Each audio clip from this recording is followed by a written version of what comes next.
बैठे थे। गरीबदास जी तो आते देखा, सब खड़े हो गए। किसी ने उनका चारा लिया, सिर से उतारा, दंडोत प्रणाम करी और भक्तों ने पूरा सत्कार दिया अपने गुरुदेव को। अब वो राम राय खड़ा खड़ा देख रहा है, भाई यूं कौन है, क्या बात है, इसको आदमी दंडोत प्रणाम कर रही, तो सिंपल सा आदमी है मेरे जैसा। और गरीबदास जी के 1400 एकड़ जमीन थी उस समय, 1400 किले। उधर से राम राय भी एक अच्छा जमींदार था, 500-600 एकड़ जमीन उसके भी थी, किसान था वो भी सरदार जी। अब उसने सोचा यूं किसान बताओ अच्छी जमीन है इसके, अभी सुना मैंने, और बैल बाल बांध रखे। इन्हें सोचा यूं मेरे कैसा किसान है, इसके ये मजदूर होंगे जो इसको प्रणाम करें। अब उसने पूछा रे ये कौन है भाई, उन्होंने बताया गरीबदास जी के शिष्यों ने कि महाराज हैं गरीबदास जी, ये बड़े महापुरुष से पहुंचे हुए। अब राम राय बैठ गया जमीन का ऊपर, कलेजा पकड़ के, अगी इतनी दूर आया और खोदा पाड़ और पाई चुया, यू महाराज जी पाया, देख मेरे कैसा किसान रहता रहा गजो भाई। अब वो अंतर्यामी थे गरीबदास जी, उसकी सारी देख रहे थे। यो भगत तो खूज हो गया। उधर से गरीबदास जी ने जितने वहाँ 5-4 भगत थे उनसे कहा, किसी को तो बैलों को चारा डालने की सेवा दे दी, किसी को कहा भी बैलों को पानी पिला लो तालाब पर जाकर के, सब इधर उधर कर दिए। और अपने लिए एक बाल्टी रखवा ली पानी की, नहाने के लिए। गरीबदास जी सामने नहाने लग गए पाटड़े पर बैठ के, और वो सामने बैठा था उसको बैठा दिया चारपाई पे, राम राय को बैठ जा। अब उस राम राय वहां बैठ गया। अब चल इतनी दूर आया, इस तो पूछते लो कि साग महाराज से हो, इस दृष्टिकोण से वो बैठ गया। अब गरीबदास जी नहाने लगे, स्नान करके वो उठे। अब गांव में क्या है, यहाँ हरियाणा के अंदर धोती बांधा करते पहले तकरीबन सभी किसान या कोई भी था। अब उस धोती का ही एक बेल्ट बना करते एक हिस्से की,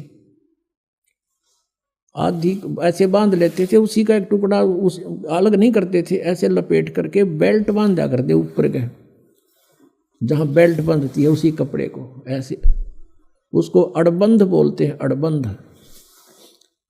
तो गरीबदास जी ने नहा के और धोती ऐसे लपेट ली और फिर कहा उससे कि राम राय से कि भाई सरदार जी एक भाई, ये मेरे हाथ का चोट लगी हुई है, उंगली काम नहीं करती, और ये मेरी धोती का गांठ लगा दे। तो शरीर के चारों तरफ के ला के फेर कर ऐसे गांठ लगानी होती थी, वो धोती शरीर के अंदर से निकल जाती और गांठ धोती का लग जा, शरीर के चारों तरफ नहीं रहे।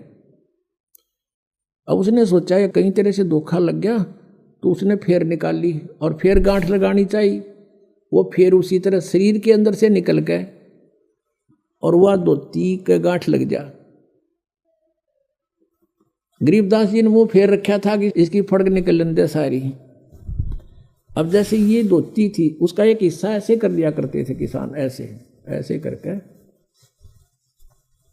और फिर उसको बांधते थे। फिर शरीर के चारों तरफ के, वो धोती से कनेक्टेड रहती थी शेष के, और ऐसे शरीर के चारों तरफ के वो लावे, और गांठ नो लानी थी, वो नो खेचा शरीर में निकल जा, धोती का गांठ लग जा। अब तीसरी बार भी जब यह सतीथि हो ली, उसने ऊपर ने देखा कि देखा तो नहीं है तेरे का ना, इधर न्यू सोचा अच्छा बड़ी बूझ गांठ भी ना लगती इससे। जब उसने ऊपर को देखा, और राम राय था विष्णु जी का पुजारी, तो गरीबदास जी का ऊपर का हिस्सा विष्णु जी जैसा हो गया, सिर पर मुकुट, 4 हाथ, शंख चक्र गदा पद्म। जब उसने नो देखा चरणा में पड़ गए, और गरीबदास जी ने बोला अरे मैं तेरे कैसा किसान हूँ, या गांठ क्यों ना लगती तेरे तय। तब उसने देखा जानता को तेरे की तो भाई आम व्यक्ति नहीं है, चरण पकड़ दिए। अब ऐसी लीला करे बिना वो राम राय सुने नहीं कुछ, यो ज्ञानी 60 पट। अब राम राय विवश हो गया कि ये तो भाई परम शक्ति है, विष्णु जी अवतार आए हैं, विष्णु जी ना है तो उसका अवतार जरूर है, मतलब हमारी ऐसी धारणाएं होती हैं। तो इसलिए उसको ये ज्ञान सुनाना, शरण में लेना, कहते हैं 100 सलसी दर मैं करूं अपने जन के काज। तो मालिक ने वाली लीला बख्शी, रजा बख्शी उस पर, वो ज्ञान सुनाया सारा। एक हफ्ता रोक्या, खूब उधर जानने का दिल करे था उसका, रंग दिया रंग में। तब उसने कहा कि भगवान ये ज्ञान तो आज तक किसी ने हमें नहीं बताया जो आज आपने बताया। तो गरीबदास जी ने कहा कि ये ज्ञान भाई भगवान ने बताया मेरे थे, वो स्वयं आए थे। वो पूर्ण परमात्मा कबीर जी हैं जो काशी में एक दानक की भूमिका, जुल्हे की भूमिका करके गए हैं। और आपके गुरु नानक देव जी के भी वही गुरु थे। अब वो तो राम राय तो सारी मान गया, बाकी सिख समाज मानो चाहे ना मानो। तो क्या बताते हैं, हम सुल्तानी नानक तारे, गरीबदास जी कहते हैं कि मेरा भी उद्धार किया, अब्राहिम सुल्तान अधम का उद्धार किया, और नानक जी का उद्धार किया, और दादू दास जी का उद्धार किया उसी कबीर परमात्मा ने। हम सुल्तानी नानक तारे दादू को उपदेश दिया, और जात जुलाहा भेद नहीं पाया, वो का सीमा है कबीर हुआ। अब राम राय जी कहने लगा सरदार जी, अब उसको कि शुरू में यह ज्ञान इंसान सुने है, कभी सच्चा कभी झूठा, नानो नहीं ऐसे नहीं, तो उसका दिमाग झूम रहा था इस कारण से भी, और वैसे भी उसका उर्फ नाम झुमक रहा था। तब गरीबदास जी ने कहा कि तत्व भेद कोई ना कह रे झुमकरा, ये पैसे ऊपर नाच सुनो रही झुमकरा।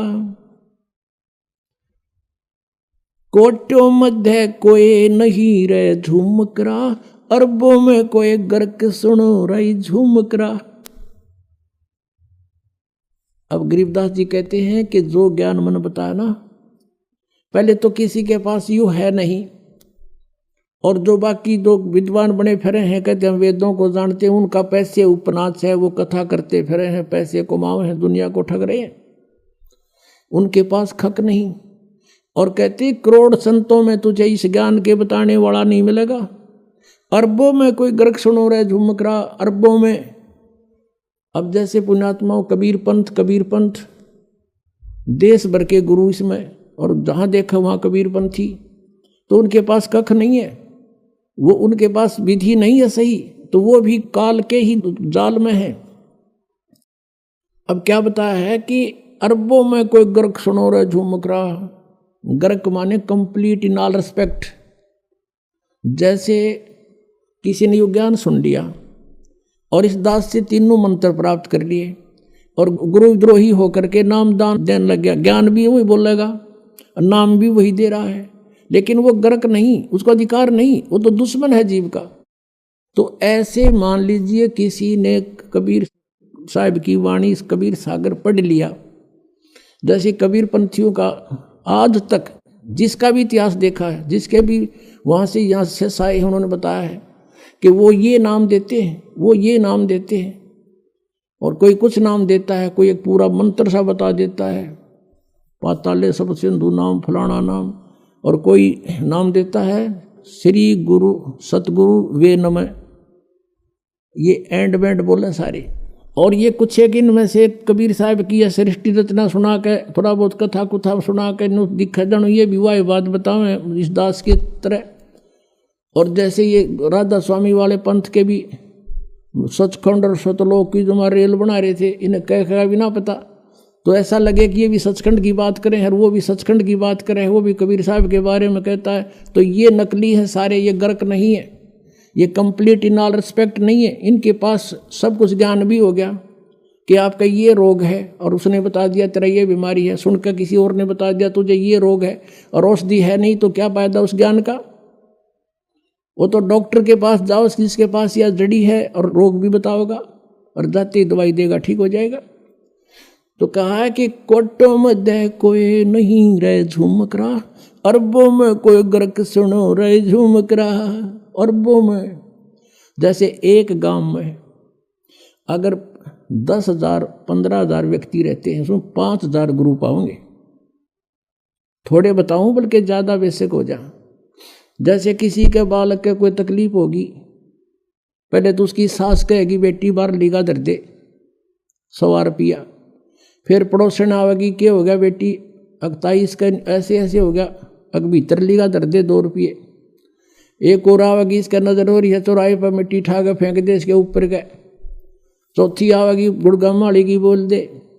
यानी एक के ऊपर 5 मास्टर हो जाएंगे गुरु। ऐसे ऐसे हर घर में एक एक दो दो जरूर पाओगा। कोई ब्रह्मा की पूजा बतावे, कोई विष्णु की, कोई शिव की, कोई भैरव की, कोई भूत की, ये बतानी है नरे। और कोई फिर कहे ब्रह्म पूजो वशिष्ठ ऊपर भगवान नहीं, इनकी भी गिनती नहीं। गीता जी अध्याय नंबर 7 के श्लोक नंबर 19 में कहा है कि अर्जुन बहुनाम जन्माना मनते ज्ञानवान माम प्रपते वासुदेव सर्वमिति स महात्मा सुदुर्लभ है। बहुत बहुत जन्मों के अंत के जन्म में कोई मेरी पूजा करता है, ब्रह्म तक पहुंचती है उसकी बुद्धि, ना तो अन्य देवताओं में फंसे रहते हैं। लेकिन ये बताने वाला कि वासुदेव सर्वमिति, वासुदेव यानी वो परमात्मा तत्ब्रह्म। गीता जी अध्याय नंबर 18 के श्लोक नंबर 62 में कहा कि सर्वभाव से उसकी शरण में जा। कहते ऐसे बताने वाला कोई संत के वही पाप नाशक है, वही पूर्ण मोक्षदायक है, वही सारी सृष्टि का रचने वाला है। कहते ये बताने वाला साधु तो मुश्किल तो मिलेगा। तो उसी दृष्टिकोण से गरीबदास जी कह रहे हैं कोटो मध्य कोई नहीं रह झूमक रहा, अरबों में कोई गर्ग सुनो रह झूमक रहा, तत्व भेद कोई ना कह रह झूमक रहा, ये पैसे ऊपर ना सुनो रह झूमक रहा। तो गरीबदास साहिब ने कहा था भजन करो उस रब का जो दाता है कुल सभी का। ये हो कुल का दाता, कबीर इज गॉड, और इसी की पूजा करो। बोलो सतगुरुदेव।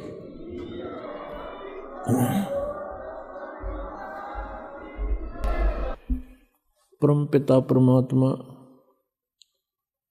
सर्व सृष्टि रचनहार कुल मालिक सत्य पुरुष अकाल मूर्त सबद स्वरूपी राम, ये कबीर देव हैं, कबीर साहिब हैं, जो भारतवर्ष की पावन धरती पर सन 1398 में विक्रमी संवत 1455 ज्येष्ठ सुदी पूर्णमासी को सतलोक से चलकर एक शिशु रूप धारण करके एक लहर तारा नामक सरोवर के अंदर कमल के फूल के ऊपर विराजमान हुए, एक शिशु रूप धारण करके। उस परमेश्वर ने स्वयं आकर के अपनी जानकारी आप ही बताई है।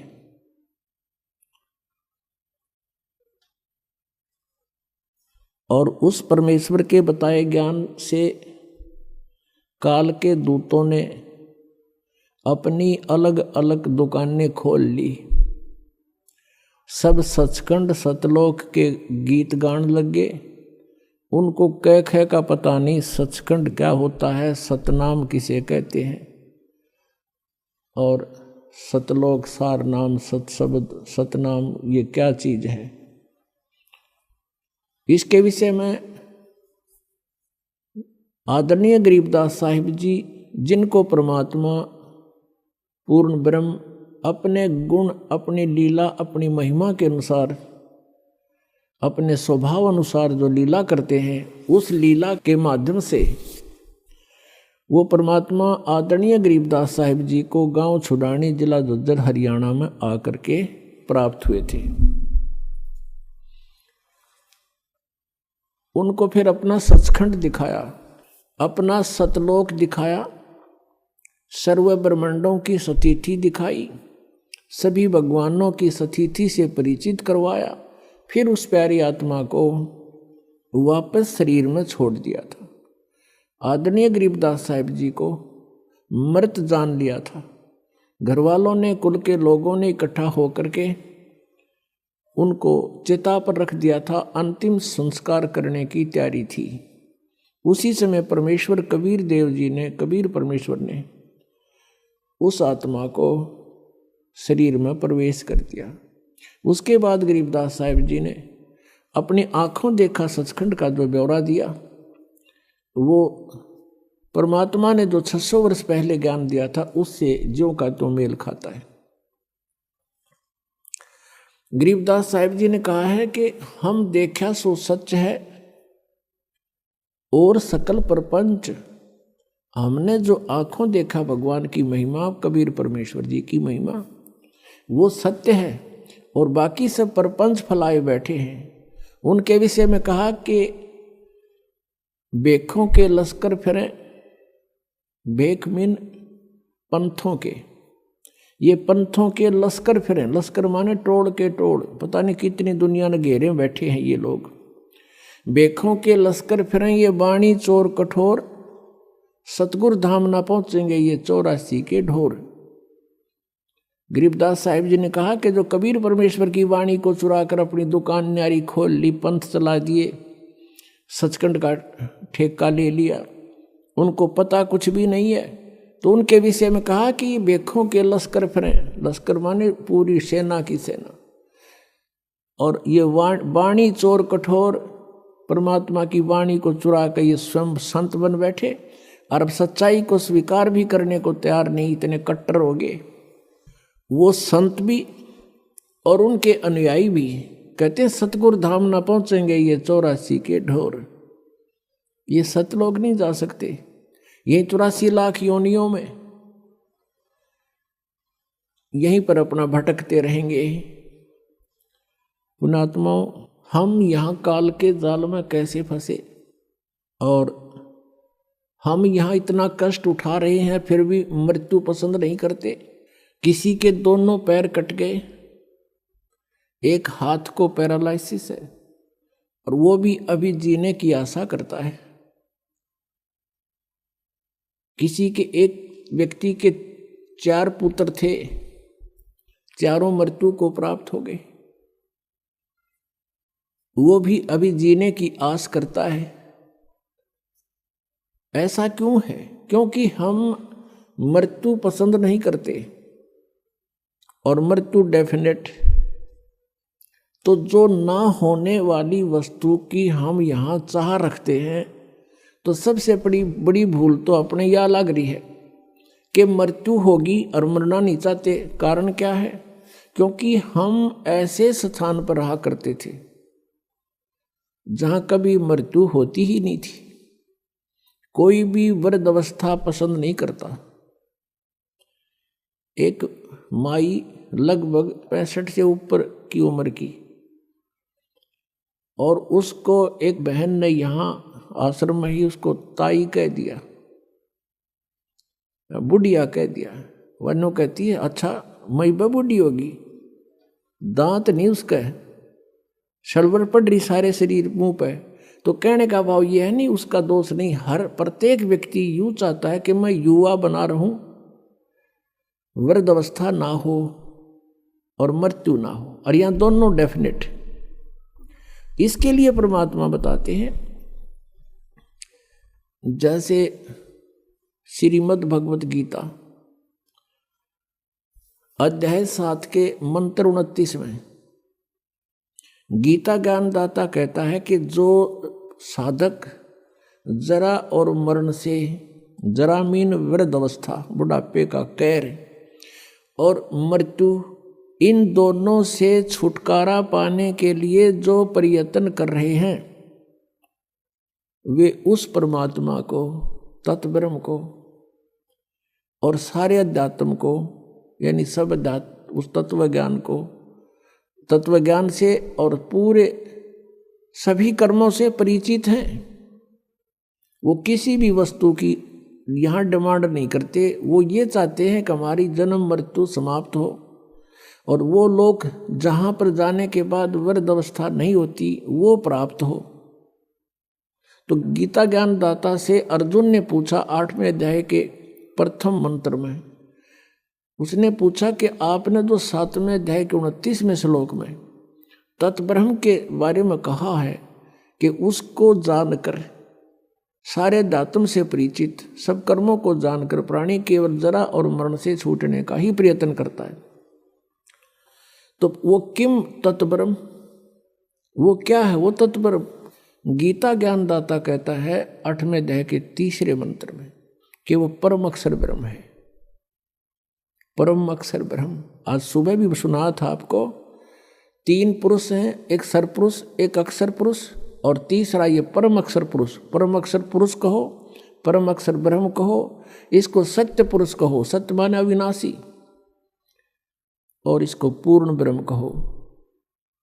ये पर्यायवाची शब्द है, उपमात्मक शब्द है परमेश्वर के। तो गीता जी अध्याय नंबर 15 के श्लोक 1 से लेकर 4 में, 16 और 17 में इन 3 प्रभुओं की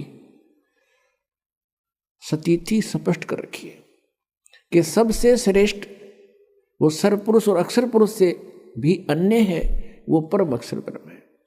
परमात्मा हमें यहाँ आकर बताते हैं, मेरे अंशाबाई अंश रूप था जब तू आया। जब तू सतलोक से आया तेरी ऐसी दुर्गति नहीं थी, तो इतना कंगाल नहीं था भक्ति का। आज तुम भक्ति के कंगाल बना दिए, भक्ति धन से कति रहित कर दिए इस काल भगवान ने।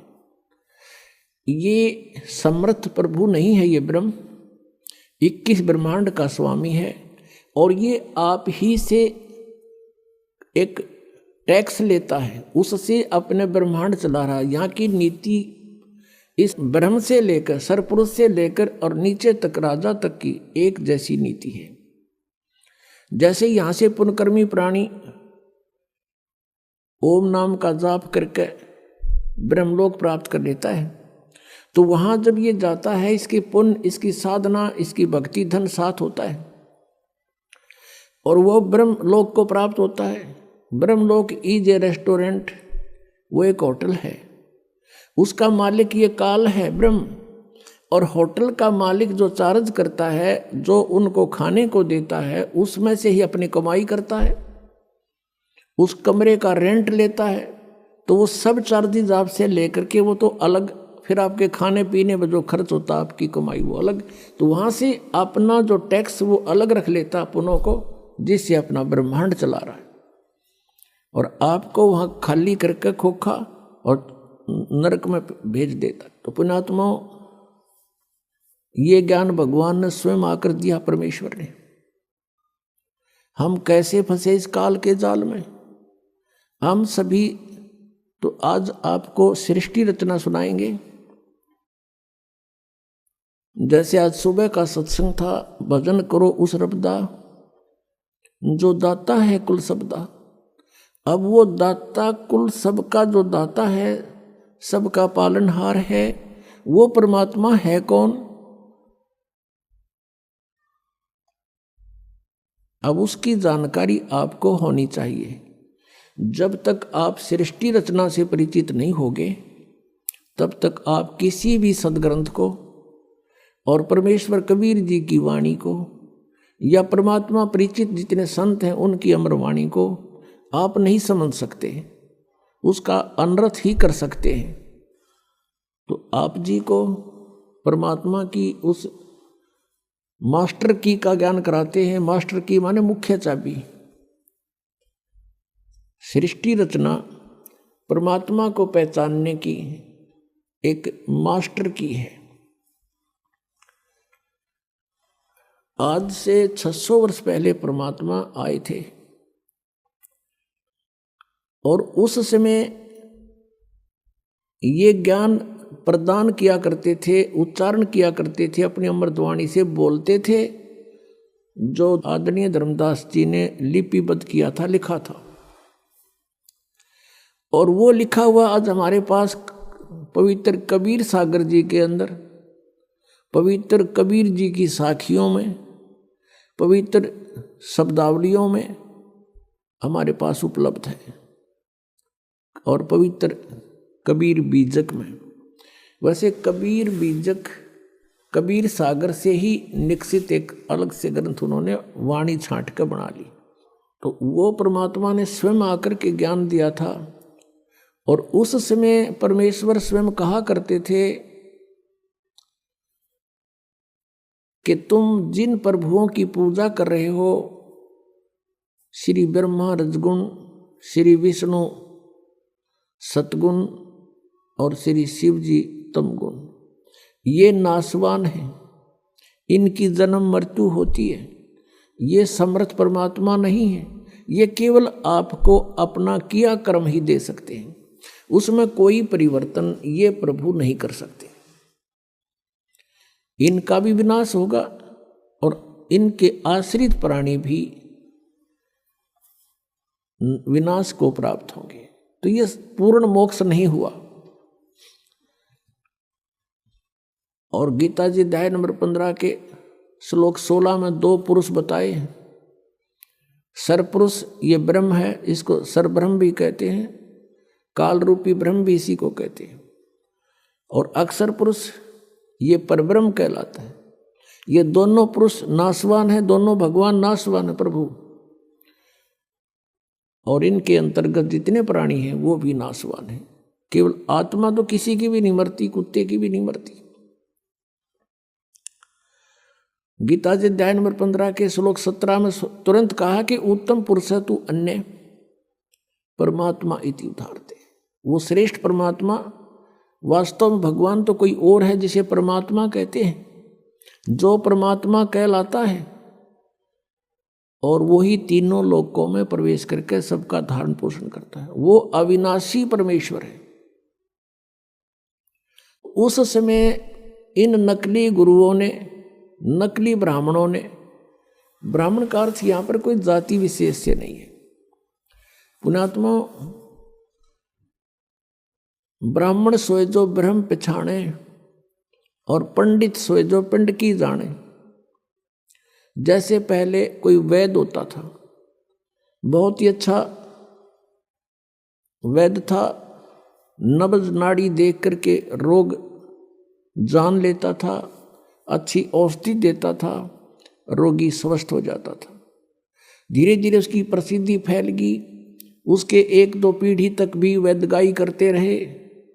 उसके बाद उनके अनुयायी जो है वैद्य का काम करना छोड़कर अन्य कार्य करते हैं, तो भी वे अपने साथ में वैद्य लिखते हैं। जैसे राज सिंह वैद्य, और वो दुकान खोल रहा है परचून की। धर्म सिंह वैद्य वेल्डिंग सेट ले रहा है और वो भी वैद्य लिख रहा है। एक टायर पंचर लगा रहा है, वो भी लिख रहा है कृपाराम वैद्य, जबकि उनके पूर्वज तो वैद्य थे। अब वो वैद्य नहीं है, वो केवल सरनाम बना लिया उन्होंने, सरनेम। ऐसे ही जो ब्राह्मण पंडित अब वर्तमान के हैं, ये ब्राह्मण नहीं है तो सिर्फ उस वैद्य लिखन लागे शर्मा और पंडित, ये वो पंडित ब्राह्मण नहीं है। ये क्रिया करते हैं, कोई खेती करता है तो ब्राह्मण वो भी लिखता है, किसी ने कोई और दुकान खोल रखी है वो भी पंडित जी लिखता है। तो ये पंडित नहीं है, वो तो उस वैद्य वाली परंपरा से लिखन लाग गए। मेरे पूज्य गुरुदेव जी इस ब्राह्मण परंपरा से संबंध रखते थे। संसारिक शब्दों में कहें कि वो ब्राह्मण थे, पंडित थे।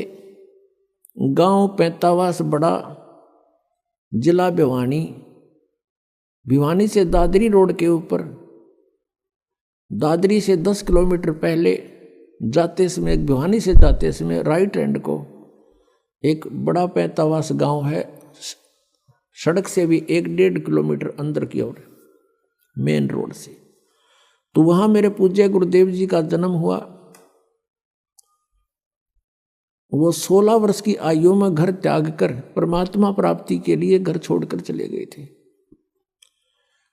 आगे उनको कबीरपंथी संत मिल गए, और मेरे जो दादा गुरुजी थे, यानी मेरे पूज्य गुरुदेव जी के पूज्य गुरुदेव, वो गांव छावला दिल्ली में, गांव छावला के जाट थे, और उन्होंने काशी विद्यापीठ से शिक्षा ग्रहण कर ली। वो भी घर छोड़कर चले गए थे 15-16 साल की आयु में। उनके गुरुदेव ने, हमारे दादा गुरुदेव के गुरुजी ने उनको शिक्षित करा दिया था। वो 4 विषय के आचार्य हो गए थे, और वो जाट होते हुए अपनी जो पदवी लिखते थे, अपनी डिग्री लिखते थे, पंडित चिदानंद। आज उनका आश्रम है डिस्ट्रिक्ट सोनीपत, खरखोदा के पास एक गोपालपुर गांव है। गोपालपुर गांव में मेरे पूज्य गुरुदेव के गुरुदेव यानी हमारे दादा गुरुजी का आश्रम है। उसके ऊपर लिखा हुआ मोटे अक्षरों में पंडित चिदानंद जी आश्रम, यानी वो जाट होते हुए पंडित लिखते थे। हमारे गुरुजी ब्राह्मण होते हुए ब्राह्मण नहीं, संत लिखते थे, स्वामी लिखते थे। वो कहते थे ब्राह्मण नहीं हूं मैं संत हूं। तो यहाँ ब्राह्मण उसको, पंडित उसको कहते हैं जो गुरु पद पर और वैसे जो शिक्षा ग्रहण कर लेता है। वैसे तो परमात्मा का ने डेफिनेशन बता दी, पंडित सोए जो पिंड की जाने, ब्राह्मण सोए जो भगवान पहचाने। वो ब्राह्मण होता तो हम ब्राह्मण हो गए, हम ही पंडित हो गए, क्योंकि हमने खोज लिया उस भगवान की, भगवान को ढूंढ लिया, पहचान लिया उस मालिक को। तो अब हम इसलिए डिफाइन करना पड़ता है कि कोई बेदक ना जा बीच में, कि तो ब्राह्मणा ने बूढ़ा बतावे।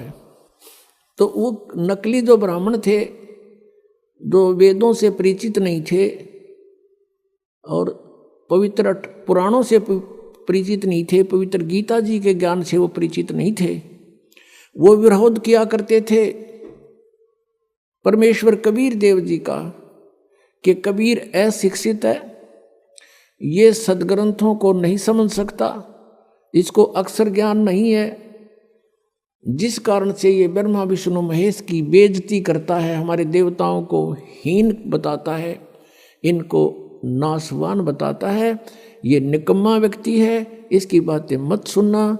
और पूरे हिंदू समाज में कबीर परमेश्वर जी का बहुत विरोध करवा दिया और भी बहुत सारी अफवाहें उनके साथ जोड़ दी। उद्देश्य उनका ये था कि कोई भी कबीर जी के निकट ना चला जा, और कबीर जी के निकट चले गए तो तुम्हारी दुकानें बंद हो जाएंगी। और परमात्मा 600 वर्ष पहले कहा करते थे, धर्मदास ये जग बोरान, कोई न जाने पद निर्वाणा, यही कारण मैं कथा पसारा, सबसे कहिए एक राम नियारा। अपनी प्यारी आत्मा धर्मदास जी को परमेश्वर कबीर देव जी 600 वर्ष पहले ये बता रहे हैं कि हे धर्मदास, ये पूरा समाज, पूरा विश्व विचलित है, किसी को भी मोक्ष मार्ग का ज्ञान नहीं, कोई न जाने पद निर्वाणा, यही कारण मैं कथा पसारा, जग से कहिए एक राम नियारा। यही ज्ञान जग जीव सुनावो, सब जीवों का भरम नसावो, अब मैं तुमसे कहूँ चिताई, त्रिदेवन की उत्पत्ति भाई। एक धर्मदास नाम के बहुत श्रद्धालु थे और उसका पवित्र हिंदू धर्म में जन्म था, जिस कारण से वो श्री ब्रह्मा जी, श्री विष्णु जी, श्री शिव जी के कट्टर पुजारी थे। ब्रह्मा जी की तो पूजा कोई करता नहीं, लेकिन विष्णु जी के वो, श्री विष्णु जी के वो कट्टर पुजारी थे। भगवान शंकर को भी सामान्य दृष्टि से देखते थे, जैसे हम सभी हिंदू ऐसे ही करते थे। और जैसे भी उन्होंने एक गुरु भी धारण कर रखा था, रूपदास जी। अपने रूपदास गुरुदेव जी के बताए मार्ग अनुसार वो हरे कृष्ण हरे राम का जाप करते थे। राधे राधे श्याम मिला दे सीताराम राधे श्याम, और ओम नमः शिवाय, ओम भागवते वासुदेव नमः, एवं नमः, ये पता नहीं कितने नमः बना रखे इन्होंने। तो ये सभी जाप किया करते थे वो सब। परमात्मा अपनी लीला अनुसार, अपनी महिमा अनुसार जो लीला करता है, जिसके विषय में वेद गवाही देते हैं कि वो परमात्मा कौन है। देखो पुण्यात्माओं, वेदों को पवित्र हिंदू समाज एक बहुत ही आदर की दृष्टि से मानता है और पूरा हिंदू समाज वेदों पर आधारित है। उसके बाद उसी के समांतर पवित्र 18 पुराणों को भी हम सामान्य दृष्टि से, आदरणीय दृष्टि से ही देखते हैं। श्रीमद् भगवत गीता को भी हम एक बहुत पवित्र सदग्रंथ मानते हैं। अब उन सदग्रंथों में क्या क्या मैटर है, क्या विवरण है, ये आज तक हमें नहीं पता था। हम ये अवश्य मानते थे कि वेदों में जो लिखा है वो बहुत अच्छा है, वो सत्य है। और वेदों में कौन सी मेडिसिन की वो तो है नहीं, वो बुक, वो तो भगवान ने के विषय में जानकारी है सारी। वो परमात्मा कौन है, वो परमात्मा कैसा है, वो परमात्मा करता क्या है, वो लीला करता क्या है, किस रूप में रहता है, ये सारा ज्ञान वेदों में लिखा था। लेकिन वेद संस्कृत में थी और संस्कृत भाषा का जानने का अधिकार केवल एक वर्ग को था, एक वर्ग को था, ब्राह्मण को। अब इन ब्राह्मणों ने जैसा भी ऋषियों ने पढ़ा इन अपने वेदों को, ये नहीं समझ सके वेदों के गूढ़ रहस्यों को, क्योंकि इनके पास तत्व ज्ञान नहीं था। अब देखो, इन्होंने वेदों को पढ़ा और श्रीमद् भगवत गीता को पढ़ा। श्रीमद् भगवत गीता अध्याय नंबर 4 के श्लोक नंबर 34 में कहा कि उस तत्व ज्ञान को, कौन से तत्व ज्ञान को, श्रीमद् भगवत गीता अध्याय नंबर 4 के श्लोक नंबर 32 में कहा कि वो तत्व ज्ञान जो परमात्मा ने अपने मुख कमल से आकर बोला है, वो तत्व ज्ञान है। और उसमें यज्ञों की अर्थात धार्मिक अनुष्ठानों की जानकारी बहुत विस्तार के साथ है। और उसके जानने के बाद फिर तू सर्व प्रकार से कर्मों से मुक्त हो जाएगा, वो है तत्व ज्ञान। तो चौथे अध्याय के 34वें श्लोक में कहा कि उस तत्व ज्ञान को तू तत्वदर्शी संतों के पास जाकर समझ और उनको दंडवत प्रणाम करने से, कपट छोड़कर विनम्र भाव से याचना करने से, प्रार्थना करने से वो तत्वदर्शी संत तुझे परमात्म तत्व का ज्ञान कराएंगे। तो इससे सिद्ध हो गया कि गीता ज्ञान दाता ये कह रहा है कि मैं उस तत्व ज्ञान से अपरिचित हूँ। नहीं तो एक 18 अध्याय लिखे, 19 में और लिख दो यूँ तत्व ज्ञान भाई, उसको पता ही नहीं था इसके बारे में। ऐसे ही चारों वेदों का सारांश है पवित्र श्रीमद् भगवद गीता, पवित्र चारों वेदों का। तो यजुर्वेद अध्याय नंबर 40 के मंत्र नंबर 10 से लेकर 13 तक 2 बार गवाही दी है कि कोई तो परमात्मा को असंभवात, असंभवात माने जो जन्म नहीं लेता यानी निराकार है, और कोई उसको कहते हैं संभवात, जैसे राम और कृष्ण रूप में जन्म लेकर प्रकट होता है, वो साकार है।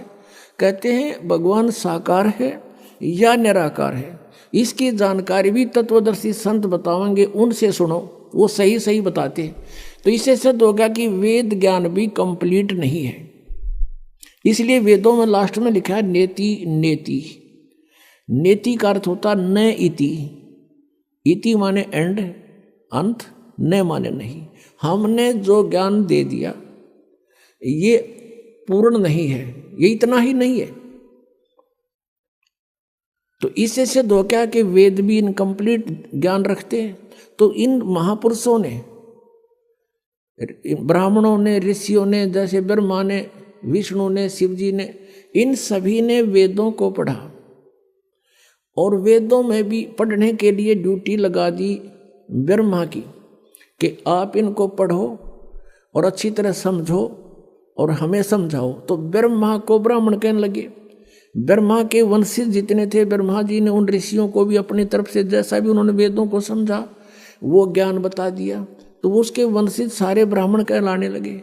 तो ब्रह्मा जी ने जो विष्णु और शिव जी को ज्ञान दिया, उन्होंने फाइनल मान लिया कि जो इन्होंने ठीक पढ़ा है वेदों को, ऐसा ही होगा। यही परंपरा फिर आगे चलते हुए आ गई। इन वेदों को पढ़ने का केवल अधिकार ब्राह्मणों को रह गया। संस्कृत भाषा को यही जानते थे, अन्य नहीं जानते थे। अभी कुछ समय पहले भी अपने भारतवर्ष में संस्कृत पढ़ने का अधिकार केवल ब्राह्मणों को था, अन्य जाति का ब्राह्मण नहीं, कोई भी व्यक्ति संस्कृत नहीं पढ़ सकता था। भारतवर्ष में एक काशी विद्यापीठ रही है, काशी में, उसमें केवल ब्राह्मणों के ही बच्चों को पढ़ाया जाता था। और एक यहाँ कड़ौली गांव है खरखोदा के पास, कड़ौली जिला सोनीपत में। कड़ौली गांव का एक निश्चल नाम का बच्चा था। उसके मन में प्रेरणा हुई कि मैं संस्कृत भाषा को जानूं और फिर सदग्रंथों को समझूं और फ्री ऑफ कॉस्ट सबको बताऊं। ये ब्राह्मण वर्ग ने तो केवल इसको अपनी रोजी रोटी तक सीमित कर लिया। इस उद्देश्य से उस किसान के जाट के पुत्र ने एक झूठा सर्टिफिकेट बनवा लिया नंबरदार तय कि ये निश्चल दास ब्राह्मण वर्ग कुल से संबंध रखता है, इस गांव का रहने वाला है। और वो बनवा कर चला गया काशी विद्यापीठ में प्रवेश पा लिया। वहां उसने विद्या ग्रहण की और पूरी यूनिवर्सिटी में 1 नंबर पावे, फर्स्ट स्टैंड करे, अपनी शिक्षा पूर्ण कर ली। जब वो चलने लगा तो उस काशी विद्यापीठ के प्राचार्य की एक कन्या विवाह के योग्य होगी थी। अब वो लोग जैसे आजकल विद्या केवल रोजी रोटी के लिए ही उद्देश्य बनाकर ग्रहण की जाती है। जैसे कोई डॉक्टर की लाइन में जाता है रोटी रोजी के लिए, इंजीनियर लाइन में जाता है रोजी रोटी के लिए, अध्यापक लाइन की कोई कोर्स करता है रोजी रोटी के लिए। तो उसी तरह विद्या का उस समय प्रयोग करते थे ब्राह्मण वर्ग कि ये अच्छा विद्वान बच्चा है और खूब धन कमाओगा, बढ़िया बोलना आता है, संस्कृत बहुत अच्छी बोलता है और घने लोगों ने मूर्ख बना के खूब धन कमाओगा, तेरी बेटी सुखी रहेगी। वो निश्चल नाम था उस बच्चे का। उसने कहा कि प्रिंसिपल जी अब मुझे आशीर्वाद दो, आपका बच्चा अपने क्षेत्र में सफल हो। तो उसने कहा बेटा क्या तू मुझे गुरु दीक्षिणा नहीं देगा? उसने प्रिंसिपल ने कहा, मुख्य प्राचार्य ने। निश्चल ने कहा जी गुरुदेव हम आपको क्या दे सकते हैं और जो आपकी आज्ञा हो बोलो। कहने लगा भाई वचनबद्ध हो जा, कदे फिर जा। वचनबद्ध हो गया जी कि मैं अपनी कन्या का विवाह तेरे साथ करना चाहता हूं, मना मत करना। अब यहां फंस गया धर्म संकट में कि कल न पता लगेगा घर के कूटेंगे और सारा समाज विरोध करेगा, ये ब्राह्मण वर्ग विरोधी हो जाएंगे। तो उसने साची बतानी पड़गी कि प्रिंसिपल जी मेरी बात सुनो। उसने सारा कहानी बता दी कि मैं किसान का पुत्र हूँ, जाट का, मैं ब्राह्मण नहीं हूँ और मैंने ये झूठा सर्टिफिकेट बनवाना इसलिए जरूरी समझा कि मैं संस्कृत पढ़ना चाहूँ था और इन सदग्रंथों के गूढ़ रहस्यों को समझ के वेदों को जनता में फ्री ऑफ कॉस्ट सेवा करना चाहता हूँ। मैं शादी भी नहीं कराना चाहता था, मैं फ्री ऑफ कॉस्ट सेवा करूँगा, मैं इस उद्देश्य से यह शिक्षा ग्रहण करने आया हूँ, मैं ब्राह्मण नहीं हूँ। फिर वो प्रिंसिपल लाल पीला हो गया, उसने बहुत खरी खोटी सुनाई और श्राप दे दिया और वचन ले लिया कि वचनबद्ध हो कि संस्कृत भाषा में ना तो कोई प्रवचन करेगा और ना ही कोई लेखन कार्य करेगा। उसने कहा ठीक है गुरुजी जैसे आप कहोगे। अब उसके बाद निश्चल दास जी ने दादू पंथ में जाकर के दीक्षा ग्रहण कर ली। आदरणीय दादू साहब जी को परमेश्वर कबीर देव जी आकर मिले थे, पूर्ण परमात्मा। 7 वर्ष के दादू जी थे तब परमात्मा को मिले थे। उनसे भगवान के बारे में चर्चा की, बड़े इंटरेस्ट दिखाया। वो पुण्यात्मा थी, पिछले संस्कार थे। तो दादू साहब जी एकदम प्रभावित हो गए और चरण पकड़ दिए, प्रभु आपकी बातों में बड़ा आनंद आ रहा है, मुझे भगवान दिखाओ। सतलोक में लेकर गए, उनकी आत्मा को बेहोश हो गया, चेत हो गया, उनका शरीर नहीं रहा, आत्मा नहीं थी उसमें, शरीर जीवित रखा लेकिन जैसे कोमा में होता ऐसे कर दिया। घर वालों को पता लगा, जंगल में बाहर बच्चा था, उठा लाए, घर पे रखा। 3 दिन तक नाड़ी पकड़ देखते रहे, नाड़ी चल रही है, बच्चा अचेत है। तीसरे दिन 3 दिन 3 रात ऐसे ही रहा। फिर परमात्मा ने सब ऊपर के ब्रह्मांड दिखा कर वापस छोड़ दिया। तब दादू साहब जी खड़े हुए, देखा तो ऊपर जो देखा था सारा कुछ परमात्मा ने जो उसमें ज्ञान फीड कर दिया था, परमात्मा की महिमा उसने बोलनी शुरू कर दी थी। उसके बाद उनका बहुत बड़ा पंथ बन गया था। उस समुदाय में उस निश्चल दास ने दीक्षा ली। फिर एक अपनी जैसा भी उन्होंने वेदों को तो पढ़ा अवश्य, लेकिन लिखा नहीं संस्कृत में। उसने फिर संत भाषा में, जैसे संतों की भाषा 2 है, शब्दावली होती है, ऐसे उसने एक निश्चल ग्रंथ बनाया। और उस निश्चल ग्रंथ में भी वो सारांश नहीं था उसके पास। या उद्देश्य कहने का दास का ये है, मैंने खूब पढ़ा, उनका अध्ययन किया इन सबके सदग्रंथ। उसके उस निश्चल ग्रंथ में भी कुछ भी ज्ञान नहीं वेदों और गीता का। जैसे आम ब्राह्मण वर्ग हुआ बाई बकते हैं, ऐसा उसने बक रखा था। क्योंकि संस्कृत के पढ़ने से, चाहे जाट पढ़ो चाहे ब्राह्मण पढ़ो, वो सदग्रंथों से कुछ भी ग्रहण नहीं कर सकते जब तक हम इस सृष्टि रचना से परिचित नहीं होंगे। क्योंकि वेदों में कंप्लीट ज्ञान नहीं है, श्रीमद् भगवत गीता में भी कंप्लीट ज्ञान नहीं है। अब हम उसी प्रसंग पर आते हैं। तो उसमें ये एक विशेष वो था कि इन ऋषियों ने, ब्राह्मणों ने ब्रह्मा जी से जैसा ज्ञान ग्रहण किया था उसी के आधार से वक्ता बनकर 18 पुराण बना दिए। यो 18 पुराणों का एक ही ज्ञान है।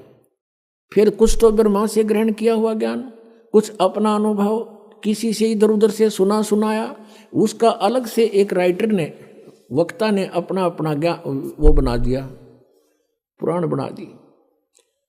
इन सब का केवल राइटर जो है, वक्ता कोई और है पुराणों का, राइटर केवल वेद व्यास है। राइटर तो पवित्र चारों वेदों का भी वेद व्यास है, लेकिन Ved Vyas is not writer of वेद। एक तो लेखक होता है, वो आप बना के लिखे, वो केवल एक कॉपी करता, समझ लो एक कॉपी की है वेदों की। लेकिन वेदों का वक्ता पूर्ण परमात्मा है। उसने अपने बच्चों तक ये ज्ञान पहुंचाने के लिए इन 5 वेदों को इस ब्रह्म के अंतःकरण में फीड कर दिया था, सरपुरुष के काल के, और फिर उसका समय निर्धारित कर दिया था अपने विधान से। उसके बाद अपने आप इसके श्वासों से वो बाहर आए थे। इस काल भगवान के श्वासों से ये 5 वेद अपने आप बाहर आए थे। जैसे माता को गर्भ रहता है, 9 महीने के बाद बच्चा ऑटोमेटिकली बाहर आ जाता है, ऐसे परमात्मा ने वेदों का बीज इसके अंतःकरण में डाल दिया था काल के में, और फिर अपने आप ये 5 बाहर आ गए थे। जैसे आज कंप्यूटर में आप देखते हो, इस वेबसाइट में कितना ही मैटर फीड कर दो और कितना निकाल लो, मिनट में निकला होगा। तो ऐसे ही वो मैटर मालिक ने दिया था। तो इसने 5वां वेद तो नष्ट कर दिया ब्रह्म ने, जब देखा इसमें तो सारा कुछ मेरी पोल पाड़ रखी है, और 4 वेद रख लिए। तो इन 4 वेदों में इनकम्प्लीट नॉलेज है। ब्रह्म तक की साधना का तो ज्ञान है और पूर्ण परमात्मा की महिमा है, लेकिन पूर्ण परमात्मा के पाने की वे ऑफ वर्शिप पवित्र 4 वेदों में, पवित्र श्रीमद् भगवद गीता में नहीं है। कोड वर्डों में है, सांकेतिक शब्दों में। तो क्या था, अब इन ऋषियों ने जैसा भी वेदों को समझा, लेकिन उन्होंने क्या समझा कि ब्रह्म को कंप्लीट गॉड मान लिया, पूर्ण परमात्मा, और इसका ओम मंत्र ये सबसे उत्तम मंत्र मान लिया। ओम मंत्र का जाप किया, ब्रह्म प्राप्ति का उद्देश्य रखा, और इन्होंने जो भी साधनाएं की, हठ योग किया, मेडिटेशन किया। लेकिन वेदों में हठ योग नहीं है। पुणात्माओं, आप बालक नहीं है, आज कलयुग में जन्मा, और इस समय में मनुष्य बहुत बुद्धि रखता है। कंप्यूटर बना लिए, इंटरनेट सेट कर दिए, वेबसाइट बना ली। अब भगवान की तरफ थोड़ी सी इस बुद्धि को लगाना पड़ेगा अपना। ये इंटरनेट गणे दिन के नहीं है। अगर 2 वर्ष वर्षा ना हुए, ये जहाज भी खड़े खड़े जरे उन प्लेटफार्मा पे, और ये कंप्यूटर भी बाहर करोड़ियाँ पे गिरने पड़े, ये कोई नहीं पढ़ नहीं आ पावे, ऐसा बुरा हाल हो जा। तो परमात्मा इज सुप्रीम पावर, परमात्मा ही सर्व सुखदायी है। उसको पाकर हम ऐसे स्थान पर चले जाएंगे जहाँ हमने इन सुविधाओं की, जो यहाँ हम कोशिश कर रहे हैं तगड़मबाजी करके प्राप्त करने की, वहाँ हमें ऑटोमेटिक मिलेंगी। और हम वहीं रहा करते थे। हम अपनी गलती से वो यहाँ आगे उसका दंड भोग रहे हैं। हम एक एक पैसे के भिखारी हो गए, एक एक दाने का हम भिखारी बन गए, और वहाँ हमारे सामने भरे पूरे भंडार थे, सदाबहार वृक्ष थे, फलदार वृक्ष थे, किसी चीज़ का अभाव नहीं था, सरोवर भरे थे दूधों के, सतलोक के अंदर अमृत आहार किया करते थे। हम उस भरी थाली का ठोकर मारे, उसके प्रतिफल में आज हम सारा जीवन लगे रहते हैं इस एक पेट के लिए, शरीर के लिए। यही पूरा नहीं होता और मर ही जाते। तो कहने का भाव ये है कि हम ये हठ योग जो है किसी भी वेद में नहीं है। ये हठ योग इन्होंने कैसे शुरू कर दिया? ब्रह्मा जी की उत्पत्ति में लिखा है। ब्रह्मा जी बताता है कि मैं जब होश में आया, युवा था और कमल के फूल पर बैठा था, मुझे नहीं मालूम मेरा उत्पत्ति करता कौन है। और फिर वहां से आकाशवाणी हुई कि तप करो, तप करो। 1000 वर्ष तक ब्रह्मा ने तप किया। फिर कहा सृष्टि करो। तपो तपो कर वाक्य सुनाया, लोक रचो बल मेरी माया। सूक्ष्म वेद में कह ब्रह्मा को काल ने कह दिया तपो तपो कर वाक्य सुनाया। अब ब्रह्मा जी को जो आकाशवाणी सुनाई दी, इस काल ने बोल दी। ये गुप्त रहता है, ऊपर छुपा हुआ रहता अपनी माया से। आकाशवाणी से सुना दिया कि तप करो, तप करो। तो इसने नोट कर लिया कि भगवान का आदेश है तप करो। इसने हठ योग करा 1000 वर्ष तक। उसके बाद जब ये तीनों बच्चे युवा हो गए, यानी ब्रह्मा, विष्णु और शिव जी की उत्पत्ति काल ने की थी। अभी बताएंगे डिटेल से। अब थोड़ा हिंट दे रहे हैं किस कारण से ये ज्ञान को नहीं समझ सके। उसके बाद इन्होंने बाद में सागर मंथन किया और इस काल ने ये चारों वेद ब्रह्म ने समुद्र के अंदर छुपा दिए। ये एक बहुत सुंदर एक ऐसे पेपर पर लिखे हुए थे, बहुत ही अच्छे पेपर पर, जिस पर पानी का भी असर नहीं होता। जैसे आजकल प्लास्टिक के ये प्रिंट चल रहे हैं इस तरह के, बहुत सुंदर उस पर लिखा था। वो चारों वेदों को प्राप्त किया, ब्रह्मा को दे दिए गए कि आप देखो इनको। अब ब्रह्मा ने उन चारों वेदों को पढ़ा, उसमें ओम नाम था और ओम नाम को पूर्ण परमात्मा का मान के और ब्रह्म को कंप्लीट गॉड मान करके उसने वेदों का निष्कर्ष यही निकाल दिया कि ओम मंत्र है, नथिंग एल्स, और ब्रह्म परमात्मा है, ये सब कुछ यही है। अब वहाँ ब्रह्मा की बुद्धि सिलप कर गई। यजुर्वेद के 40वें अध्याय के 10वें और 11वें 12वें 13वें 4 श्लोकों में एक निर्णायक ज्ञान दिया है कि कोई तो परमात्मा को असंभवात यानी जन्म नहीं लेता, उत्पन्न ही नहीं होता, वो निराकार कहता है, और कोई उसको संभवात माने उत्पन्न होने वाला मानता है। साकार है वो या निराकार, इसकी जानकारी तत्वदर्शी संत बताएगा, उससे पूछो, उनसे सुनो। फिर बताया है कि जिसको अक्षर ज्ञान हो गया उसको विद्वान कह देते हैं, जिसको अविद्या है तो उसको अविद्वान कहते हैं, जिसके पास अक्षर ज्ञान नहीं है कहते हैं विद्वान। और अविद्वान की डेफिनेशन भी वो तत्वदर्शी संत बताएगा, उससे सुनो। तो ये दास बताएगा आपको विद्वान कौन था, अविद्वान कौन थे। जो वेदों को जानते हैं वो विद्वान हैं, जो वेदों का ज्ञान नहीं जानते, संस्कृत भाषा से विद्वान नहीं बन जाते। जो आज संस्कृत जानता है उसको इंग्लिश नहीं आती, तो वहाँ इंग्लिश में अविद्वान है वो। तो एक भाषा का मास्टर होने से विद्वान नहीं बन जाता। विद्वान वही कहलाता है जिसको अध्यात्म ज्ञान है, जिनको परमात्मा की जानकारी होगी और उसके पाने की विधि का पता लगे। तो पुण्यात्मा, जिस कारण से अब ब्रह्मा जी ने यही ज्ञान उनको दे दिया, अपने अनुयायियों को, वंशजों को, तो उन्होंने ओम का जाप किया, हठ योग किया, समाधिस्थ होने की चेष्टाएं की। अब इसने कैसा कमाल कर रखा काल भगवान ने। अब ऋषियों ने साधना करनी चाहिए हठ योग करके, तो समाधिस्थ होने की चेष्टा की। समाधि दशा में ये काल भगवान क्या करता है, कैसी लीला करता है। किसी को तो ब्रह्मा के रूप में दर्शन दे देता है। तो वो ऋषि कहता है कि ये ब्रह्मा जी जो साकार वहाँ उनके सामने रहते थे, कि ये ब्रह्मा जी सुप्रीम पावर हैं, ये पूर्ण परमात्मा हैं, मैंने इनके दर्शन समाधि दशा में हुए हैं। और भी दो चारों को ऐसा ही आभास हो गया, दिखाई देगे वह, तो उन्होंने भी डंडोरा पीट दिया कि ब्रह्मा जी सृष्टि के रचयिता हैं, ये प्रजापिता हैं, ये सर्वशक्तिमान है, ये है। इस बात का भ्रम हो गया ब्रह्मा जी के कि मैं ही सृष्टि रचने वाला हूं।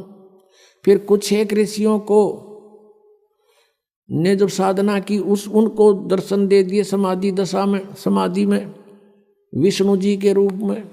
उन्होंने डंडोरा पीट दिया कि ये विष्णु जी, सतगुण विष्णु जी, ये पूर्ण परमात्मा हैं, ये छुपाए बैठे अपने आप को। और जो सैकड़ों की संख्या में उन्होंने उनका डंडोरा पीट दिया। तो विष्णु जी को भ्रम हो गया कि आई एम गॉड। और कुछ एक को उन्होंने शंकर जी के रूप में दर्शन दे दिए। तो उन्होंने ये सारा डिक्लेयर कर दिया कि शंकर भगवान इज कंप्लीट गॉड। समाधि में मैंने भगवान शंकर के दर्शन किए। तो इन तीनों को अपने अपने आप में ये भ्रम हो गया कि हम भगवान हैं। और इसी बात पर ब्रह्मा जी और विष्णु जी का युद्ध हो गया। ब्रह्मा जी कहता मैं तेरा बाप, मैं सारी सृष्टि का रचयिता हूं। विष्णु जी कहता मैं तेरा बाप, तू मेरी नाभि कमल से निकला है। इस बात पर इनका युद्ध हुआ। फिर बीच बचाव करने के लिए ये स्वयं काल आ गया अपने पुत्र शिव का रूप धारण करके। शिव पुराण के अंदर इसका बहुत बड़ा विस्तार से वर्णन है। फिर इन दोनों से कहा कि पुत्रों, तुमने अपने आप को भगवान मान लिया, ये तुमने अच्छा नहीं किया। यू आर नॉट गॉड, तुम ईश नहीं हो। ब्रह्मा और विष्णु को कहता है कि तुम भगवान नहीं हो। पुण्यात्मा 600 वर्ष पहले परमात्मा कहा करते थे, तीन देव की जो करते भक्ति, इनकी कदे न होवे मुक्ति। तो 600 वर्ष पहले ये कहना कि ब्रह्मा विष्णु महेश की जो भक्ति करते हैं इनकी मुक्ति कभी नहीं हो सकी, तो पिटन के काम तो थे। क्योंकि इन्होंने तो सब भ्रमित कर रखा था कि ये सुप्रीम पावर है, ये अजरो अमर है, सर्वेश्वर है, महेश्वर है, इनकी जन्म मृत्यु नहीं होती। और आज परमात्मा की वो वाणी साची हुई, धर्मदास ये जग बोरा ना कोई न जाने पद निर्वाण। निर्वाण पद मोक्ष मार्ग, यही कारण मैं कथा पसारा, जग से कहिए एक राम निहारा। यही कथा जग जीव सुनावो, सब जीवों का भरम नसाओ। अब मैं तुमसे कहूँ चिताई, तेरे देवन की उत्पत्ति बाई। ज्ञानी सुने सो हृदय लगाई, मूर्ख सुने तो समझ में न आई। माँ अष्टंगी पिता निरंजन, ये जम दारुण वंशन अंजन। धर्मराय की ने भोग विलासा, माया को रही तब आशा। तीन पुत्र अष्टंगी जाए, ब्रह्मा विष्णु शिव नाम धराए। तीनों गुण का ये विस्तारा, धर्मदास मैं कहूँ पुकारा। गुण तीनों की भक्ति में ये भरम पड़ो संसार। कह कबीर निज नाम बिना तुम कैसे उतरो पार।